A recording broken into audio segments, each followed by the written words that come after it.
আসসালামু আলাইকুম ওয়া রাহমাতুল্লাহি ওয়া বারাকাতুহু। তো আপনারা কিরকম আছেন? আশা করি সবাই ভালো আছেন।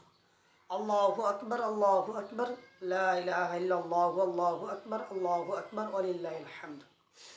এই তাকবীরটা আমরা অনেকেই জানি।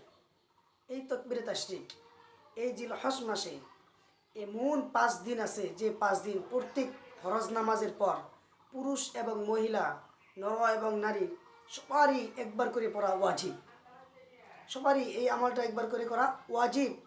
তো আমি আপনাদেরকে বলবো যে কোন 5 দিন যাদের উপরে নামাজ ফরজ হয়েছে তারা কোন 5 দিন এই আমলটা করবেন। তো চলুন ধৈর্য সহকারে শুনে আসি। জিলহজ মাসের 9 তারিখ ফজর নামাজের পর থেকে শুরু করে 13 তারিখ আসর নামাজ পর্যন্ত এই আমলটা করা প্রত্যেক নর এবং নারীর উপরে ওয়াজিব। তো এই জিলহজ মাসটা একটা আরবি শব্দ, মানে জিলহজ মাস এটা একটা আরবি ক্যালেন্ডার। তো আমাদের যে ইংরেজি ক্যালেন্ডার আছে, তো আমরা সেই ইংরেজি ক্যালেন্ডার মোতাবেক কোন দিন এই আমলগুলা করব। তো চলুন শুনে আসি। এই বছর 2025 সালে যে কুরবানি, তো সেই মোতাবেক যে কুরবানি হবে 7 তারিখ। আর 6 জিলহজ থেকে 6 জুন থেকে, জুন মাসের 6 তারিখ ফজর নামাজের পর থেকে শুরু করে 6, 7, 8, 9, 10, 10 তারিখ আসর নামাজ পর্যন্ত এই আমলটা আমরা প্রত্যেকেই করব।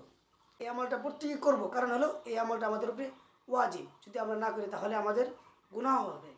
তো আমি আশা করব যে আমরা এই 5 দিন, অর্থাৎ এই 23 ওয়াক্ত নামাজের ফরজ নামাজের পর আমরা সবাই এই আমলটা করব। যারা আমরা পুরুষ আছি, পুরুষরা মানে উচ্চস্বরে করব, জোরে জোরে বলবে, আর মহিলারা আস্তে আস্তে বলবে। তো আমরা এই আমলটা করবো ইনশাল্লাহ। আর এই ভিডিওটা আরও কয়েকজনের কাছে শেয়ার করে দেবো, যেন তারাও এই ভিডিওটা দেখার পর আমল করতে পারে। আপনিও যেন সবের ভাগিদার হইতে পারেন, সবের অংশীদার হইতে পারেন। তো সবাই ভালো থাকবেন, সুস্থ থাকবেন। আসসালামু আলাইকুম ওয়া রাহমাতুল্লাহি ওয়া বারাকাতুহু।